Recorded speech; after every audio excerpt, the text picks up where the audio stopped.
ଶକ୍ତିର ଅଭ୍ୟୁତ୍ଥାନ ବିଷୟରେ ଆମେ ଆଜି ପଢ଼ିବା ପାଣ୍ଡ୍ୟ ବଂଶ କଥା ପଢ଼ିବା ହେଲା। ପାଣ୍ଡ୍ୟ ବଂଶ ତ ମଧ୍ୟଯୁଗରେ ମୁଁ କହିଥିଲି ଇତିହାସର ତିନିଟା ସମୟ କଥା, ଯେଉଁଟାକି ପୁରାତନ ଯୁଗ, ଆଉ ମଧ୍ୟଯୁଗ, ଆଉ ଗୋଟେ ହେଲା ଆଧୁନିକ ଯୁଗ। ମଧ୍ୟଯୁଗରେ ପାଣ୍ଡ୍ୟ ବଂଶ ଦକ୍ଷିଣ ଭାରତରେ ପ୍ରାଧାନ୍ୟ ଲାଭ କରିଯାଇଥିଲେ। ପାଣ୍ଡ୍ୟ ରାଜାମାନଙ୍କ ମଧ୍ୟରେ ଥିଲେ କିଏ ନା ପ୍ରଥମ ଜଟାବର୍ମନ ସୁନ୍ଦର ପାଣ୍ଡ୍ୟ, ଯିଏକି 1251ରୁ 1268 ପର୍ଯ୍ୟନ୍ତ ଶାସନ କରିଥିଲେ। ମନେ ରଖିବ, 1251ରୁ 1268 ହେଲେ କିଏ ନା ପ୍ରଥମ ଜଟାବର୍ମନ। ତାପରେ 1268ରୁ 1310 ପର୍ଯ୍ୟନ୍ତ କିଏ ମାରବର୍ମନ କୁଳଶେଖର ପାଣ୍ଡ୍ୟ ହେଲା। ତାହେଲେ ପ୍ରଥମ ଜଟାବର୍ମନ ସୁନ୍ଦର ପାଣ୍ଡ୍ୟ 1251ରୁ 1268 ପର୍ଯ୍ୟନ୍ତ ଶାସନ କରିଥିଲେ। ସେ କେଉଁମାନଙ୍କୁ ସବୁ ପରାଜିତ କରିଥିଲେ ନା ଚେର, ହୟଶାଳ, ଚୋଳ, କାଡ଼ଭ ଆଉ ସିଂହଳୀ, ଏଇମାନଙ୍କୁ ସବୁ ସେ ପରାସ୍ତ କରିକି ତାଙ୍କ ସାମ୍ରାଜ୍ୟ ବିସ୍ତାର କରିଥିଲେ। ସେ ମହାରାଜାଧିରାଜ ଶ୍ରୀ ପରମେଶ୍ୱର ଉପାଧିରେ ଭୂଷିତ ହୋଇଥିଲେ। ଯଦି ପ୍ରଶ୍ନ କରାଯାଏ ପ୍ରଥମ ଜଟାବର୍ମନ ସୁନ୍ଦର ପାଣ୍ଡ୍ୟ କେଉଁ ଉପାଧିରେ ଭୂଷିତ ହୋଇଥିଲେ, କେଉଁ ଉପାଧିରେ ଭୂଷିତ ହୋଇଥିଲେ ନା ମହାରାଜାଧିରାଜ ଶ୍ରୀ ପରମେଶ୍ୱର ଉପାଧିରେ ଭୂଷିତ ହୋଇଥିଲେ। ତାଙ୍କ ପରେ କିଏ ଆସିଗଲେ? ତାଙ୍କ ପରେ ଆସିଗଲେ ମାରବର୍ମନ କୁଳଶେଖର ପାଣ୍ଡ୍ୟ, ଯିଏକି 1268 ଖ୍ରୀଷ୍ଟାବ୍ଦରୁ 1310 ଖ୍ରୀଷ୍ଟାବ୍ଦ ପର୍ଯ୍ୟନ୍ତ ଶାସନ କରିଥିଲେ।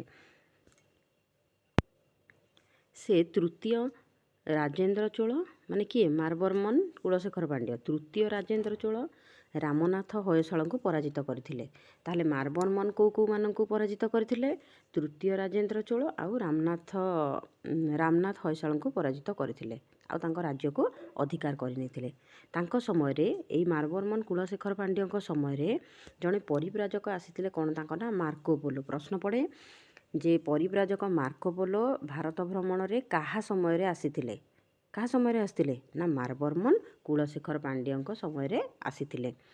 କୁଳଶେଖରଙ୍କ ପରେ ତାଙ୍କର ଉତ୍ତରାଧିକାରୀମାନେ ଦୁର୍ବଳ ହୋଇପଡ଼ିଲେ, ଆଉ ମୁସଲମାନ ମାନେ ବି ଆକ୍ରମଣ କଲେ। ତେଣୁକରି ଚତୁର୍ଦ୍ଦଶ ଶତାବ୍ଦୀର ପ୍ରଥମ ଭାଗ ବେଳକୁ ପାଣ୍ଡ୍ୟମାନଙ୍କର ପତନ ପ୍ରାୟ ହୋଇଯାଇଥିଲା। ଆଚ୍ଛା, ପାଣ୍ଡ୍ୟ ରାଜ୍ୟର ରାଜଧାନୀ ଥିଲା ମଦୁରା, ମାନେ ବର୍ତ୍ତମାନ ଯେଉଁଟାକି ତାମିଲନାଡ଼ୁର ମଦୁରାଇ ସହର। ମ୍ୟାପ୍ରେ ଯଦି ଏମିତି ଦେଖିବା ହେଲା, ଏଇଠି ତାମିଲନାଡ଼ୁ ସହରର ମଦୁରାଇ ହେଲା ପାଣ୍ଡ୍ୟମାନଙ୍କର କ'ଣ ରାଜଧାନୀ। କୟଲ ଥିଲା ତାଙ୍କ ରାଜ୍ୟର ଗୋଟେ ବୃହତ୍ତମ ବନ୍ଦର ଥିଲା। ଏଇ କୟଲ ବନ୍ଦରଟା ଏଇ ତାମିଲନାଡ଼ୁର ଚେନ୍ନାଇ ଆଉ ତୁତିକୋରିନ୍ ସେଇ ପାଖାପାଖି ଅଛି। ତାର ନାଁ ଥିଲା କରାଇକଲ।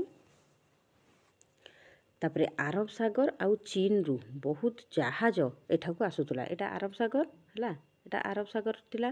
ତ ଏଇ ଚୀନରୁ ବହୁତ ଜାହାଜ ଆସୁଥିଲା ଏଠିକି।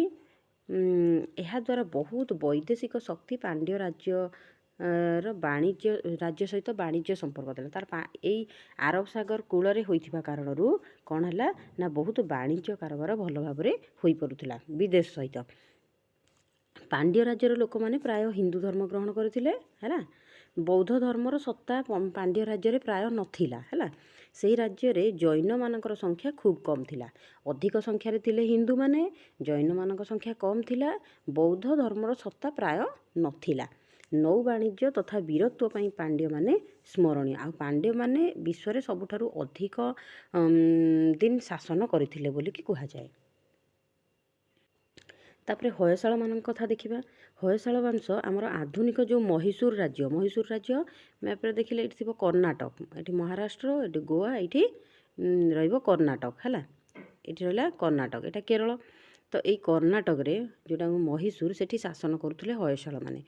ଏହି ବଂଶର ରାଜାମାନଙ୍କ ମଧ୍ୟରେ ଥିଲେ କିଏ ନା ବିଟ୍ଟିକ ବା ତାଙ୍କୁ ବିଷ୍ଣୁବର୍ମନ ବୋଲି କୁହାଯାଏ। ବିଟ୍ଟିକ ବା ବିଷ୍ଣୁବର୍ମନ ଜଣେ ଅନ୍ୟତମ ଥିଲେ। ବହୁତ ଜଣ ଶାସନ କରିଥାନ୍ତି ଗୋଟେ ବଂଶରେ, କିନ୍ତୁ ଯାହାର କୃତିତ୍ୱ ଗୁଡ଼ିକ ଟିକେ ଭଲ ଥାଏ କିମ୍ବା ଇତିହାସରୁ ସେମାନଙ୍କ ବିଷୟରେ କିଛି ଜାଣିବାକୁ ମିଳେ, ସେମାନଙ୍କ ବିଷୟରେ ଆମେ ପଢ଼ୁ ପ୍ରାୟ।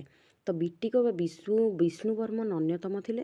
ସେ ଦ୍ୱାର ସମୁଦ୍ରଠାରେ ତାଙ୍କର ରାଜଧାନୀ ସ୍ଥାପନ କରିଥିଲେ। ଆଚ୍ଛା, ଦ୍ୱାର ସମୁଦ୍ର କେଉଁଠି ନା ତୁମେ ଯଦି ଦେଖିବାକୁ ପାଇବ, ଦ୍ୱାର ସମୁଦ୍ର ହେଉଛି ଆମର କର୍ଣ୍ଣାଟକ। ଏଇ କର୍ଣ୍ଣାଟକ ରାଜ୍ୟର ଗୋଟେ ହସନ ଡିଷ୍ଟ୍ରିକ୍ଟ ଅଛି ହେଲା। ସେଇ ହସନ ଡିଷ୍ଟ୍ରିକ୍ଟରେ ଦ୍ୱାର ସମୁଦ୍ର ରହିଛି।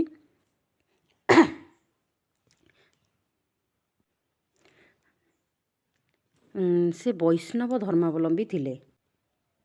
ଏହି ହୟଶାଳମାନେ ବୈଷ୍ଣବ ଧର୍ମାବଲମ୍ବୀ ଥିଲେ। ତ ଦ୍ୱିତୀୟ ବୀର ବଲ୍ଲାଳ ଏହି ବଂଶର ଅନ୍ୟତମ ଆଉ ଜଣେ ନରପତି। ଜଣେ ହେଲେ ବିଟ୍ଟିକ ବା ବିଷ୍ଣୁବର୍ଦ୍ଧନ, ଆଉ ଜଣେ ହେଲେ ଦ୍ୱିତୀୟ ବୀର ବଲ୍ଲାଳ। ସେ ଚାଲୁକ୍ୟ ଏବଂ ଯାଦବମାନଙ୍କ ସହିତ ଯୁଦ୍ଧ କରିକି ଏଇ ହୟଶାଳମାନେ ଚାଲୁକ୍ୟ ଆଉ ଯାଦବମାନଙ୍କ ସହିତ ଯୁଦ୍ଧ କଲେ, ଆଉ ଯୁଦ୍ଧ କରିକି ନିଜ ରାଜ୍ୟକୁ ରକ୍ଷା କରିବା ପାଇଁକି ସମର୍ଥ ହୋଇଥିଲେ। ତାପରେ ଆସିଗଲେ କିଏ ନା ତୃତୀୟ ବୀର ବଲ୍ଲାଳ। ତୃତୀୟ ବୀର ବଲ୍ଲାଳ ଥିଲେ ଏହି ବଂଶର ଶେଷ ରାଜା। ଯଦି ପ୍ରଶ୍ନ କରାଯାଏ ହୟଶାଳ ବଂଶର ଶେଷ ରାଜା କିଏ ଥିଲେ, ନା ତୃତୀୟ ବୀର ବଲ୍ଲାଳ ଏହି ବଂଶର ଶେଷ ରାଜା। ଆଉ ଚତୁର୍ଦ୍ଦଶ ଶତାବ୍ଦୀର ମଧ୍ୟଭାଗ ବେଳକୁ ଏହି ମୁସଲମାନ ମାନେ ଆକ୍ରମଣ କଲେ, ଯାହାଫଳରେ କି ହୟଶାଳ ବଂଶ ପତନ ଘଟିଲା। ତାହେଲେ ହୟଶାଳ ବଂଶର ଅନ୍ୟତମ ଜଣେ ରାଜା ଥିଲେ ବିଟ୍ଟିକ ବା ବିଷ୍ଣୁବର୍ଦ୍ଧନ, ତାଙ୍କ ପରେ ହେଲେ ଦ୍ୱିତୀୟ ବୀର ବଲ୍ଲାଳ, ଆଉ ଜଣେ ହେଲେ ତୃତୀୟ ବୀର ବଲ୍ଲାଳ। ତୃତୀୟ ବୀର ବଲ୍ଲାଳ ହେଉଛନ୍ତି ତାଙ୍କର ଶେଷ ରାଜା। ଆଉ ସେମାନେ ବୈଷ୍ଣବ ଧର୍ମାବଲମ୍ବୀ ଥିଲେ। ତାଙ୍କ ରାଜଧାନୀ କେଉଁଠି ଥିଲା, ନା ଦ୍ୱାର ସମୁଦ୍ରଠାରେ। ରାଜଧାନୀ କେଉଁଠି ଥିଲା, କର୍ଣ୍ଣାଟକର ଦ୍ୱାର ସମୁଦ୍ରଠାରେ। ତାପରେ କଲ୍ୟାଣୀ ଯାଦବ ବଂଶଙ୍କ କଥା ଦେଖିବା। ଏମାନେ କଲ୍ୟାଣୀରେ ରାଜୁତି କରୁଥିବା ଚାଲୁକ୍ୟମାନଙ୍କର ପତନ ପରେ, ଏଇ ଚାଲୁକ୍ୟମାନେ ତାହେଲେ କେଉଁଠି ରାଜୁତି କରୁଥିଲେ, ନା କଲ୍ୟାଣୀ। ଏଇ କଲ୍ୟାଣୀ ବି ମଧ୍ୟ କେଉଁଠି ଅଛି କହିଲେ, କର୍ଣ୍ଣାଟକର ବିଦର ଡିଷ୍ଟ୍ରିକ୍ଟରେ ଅଛି ହେଲା କଲ୍ୟାଣୀ। ତ ଦକ୍ଷିଣ ଭାରତରେ ଯାଦବ ବଂଶର ଶାସନ ତାପରେ ଆରମ୍ଭ ହୋଇଗଲା। କାହାକୁ ପରାସ୍ତ କରିଦେଲେ ଯାଦବମାନେ, କାହାକୁ ପରାସ୍ତ କଲେ, ନା ଚାଲୁକ୍ୟମାନଙ୍କୁ ପରାସ୍ତ କରିଦେଲେ। ଚାଲୁକ୍ୟମାନେ କେଉଁଠି ରାଜୁତି କରୁଥିଲେ, କଲ୍ୟାଣୀରେ ହେଲା। ତାଙ୍କୁ ପରାସ୍ତ କରିଦେଲେ ଯାଦବମାନେ। ତାପରେ ଯାଦବମାନେ ଶାସନ କଲେ। ତ ଯାଦବମାନଙ୍କର ରାଜଧାନୀ ଥିଲା ଦେବଗିରି। ଯାଦବମାନଙ୍କର ପ୍ରଶ୍ନ ପଡ଼େ, ଯାଦବମାନଙ୍କର ରାଜଧାନୀ କେଉଁଠି ଥିଲା, ନା ଦେବଗିରି। ଦେବଗିରି କେଉଁଠି, ନା ମହାରାଷ୍ଟ୍ରର ଯେଉଁଟାକି ଦୌଲତାବାଦ ସହର, ତାକୁ ଦେବଗିରି କୁହାଯାଉଥିଲା। ଭିଲିମା ଏହି ବଂଶର ଜଣେ ପ୍ରସିଦ୍ଧ ନରପତି ଥିଲେ। ଭିଲିମା କେଉଁ ବଂଶର ଥିଲେ ନରପତି ବା ରାଜା ଥିଲେ, ଯାଦବ ବଂଶର। ତାଙ୍କର ପୁତ୍ର ହେଲେ କିଏ, ଜୈତ୍ରୁଗୀ ବା ଜୈତ୍ରପାଳ। ଭିଲିମାଙ୍କ ପୁତ୍ର ହେଲେ କିଏ, ଜୈତ୍ରୁଗୀ ବା ଜୈତ୍ରପାଳ ବୋଲି ତାଙ୍କୁ କୁହାଯାଏ। ସେ କାକତୀୟମାନଙ୍କୁ ଯୁଦ୍ଧରେ ପରାସ୍ତ କରିଥିଲେ। କାକତୀୟମାନଙ୍କୁ କିଏ ଯୁଦ୍ଧରେ ପରାସ୍ତ କଲେ, ଭିଲିମାଙ୍କ ପରେ ଯିଏ ରହିଲେ ଜୈତ୍ରପାଳ ବା ଜୈତୁଗୀ, ସେ କାକତୀୟମାନଙ୍କୁ ଯୁଦ୍ଧରେ ପରାସ୍ତ କରିଦେଲେ। ଜୈତ୍ରପାଳଙ୍କ ପରେ ଆସିଗଲେ କିଏ, ନା ସିଂହତା, ଯିଏକି ଯାଦବ ବଂଶର ରାଜା ଥିଲେ। ସିଂହତା ଥିଲେ କେଉଁ ବଂଶର ରାଜା, ଯାଦବ ବଂଶ। ପ୍ରଥମେ ଭିଲିମା, ତାପରେ ଜୈତ୍ରୁଗୀ, ତାପରେ ସିଂହତା, ତାପରେ ସିଂହତା। ଏଠି ଗୋଟେ ତୁମେ ଜାଣିଛ କି ଦିଆଯାଇଛି, ଦିଲ୍ଲୀର ସୁଲତାନ ଆଲାଉଦ୍ଦିନ ଖିଲଜି ସେନାପତି ମାଲିକ କାଫୁର ଦକ୍ଷିଣ ଭାରତର ରାଜାମାନଙ୍କୁ ପରାଜିତ କରି ସେମାନଙ୍କର ରାଜ୍ୟକୁ ଅଧିକାର କରିଥିଲେ। ତାହେଲେ ଯଦି କୁହାଯିବ ଦିଲ୍ଲୀରେ ଯେଉଁ ସୁଲତାନି ଶାସନ ଆରମ୍ଭ ହୋଇଯାଇଥିଲା, ଏଇ ସୁଲତାନମାନଙ୍କ ଭିତରେ କିଏ ଥିଲେ, ନା ଆଲାଉଦ୍ଦିନ ଖିଲଜି, ଯିଏକି ଦକ୍ଷିଣ ଭାରତକୁ ଜୟ କରିଥିଲେ। କାହା ସହିତ, ନା ମାଲିକ କାଫୁର, ତାଙ୍କର ସେନାପତି ମାଲିକ କାଫୁର ହେଲା ଙ୍କ ସହାୟତାରେ ସେ କ'ଣ କରିଥିଲେ, ଦକ୍ଷିଣ ଭାରତକୁ ଜୟ କରିଥିଲେ। ଆଚ୍ଛା, ଆମେ କ'ଣ ପଢ଼ୁଥିଲେ, ଯାଦବ ବଂଶରେ ପ୍ରଥମେ ଥିଲେ ଭିଲିମା, ତାପରେ ଜୈତୁଗୀ ବା ଜୈତ୍ରପାଳ। ଜୈତ୍ରପାଳଙ୍କ ପରେ ଆସିଗଲେ କିଏ, ସିଂହତା, ଯାଦବ ବଂଶର ରାଜା ହେଲେ। ଯୁଦ୍ଧ ଏବଂ ରାଜ୍ୟ ଜୟ ମଧ୍ୟରେ ସେ ଯାଦବ ରାଜ୍ୟକୁ କ'ଣ କରିଥିଲେ, ବିସ୍ତାର କରିଥିଲେ। ଯୁଦ୍ଧ କରିକିରି ଜୟ କରୁଥିଲେ ଏବଂ ନିଜ ରାଜ୍ୟକୁ ବିସ୍ତାର କରୁଥିଲେ।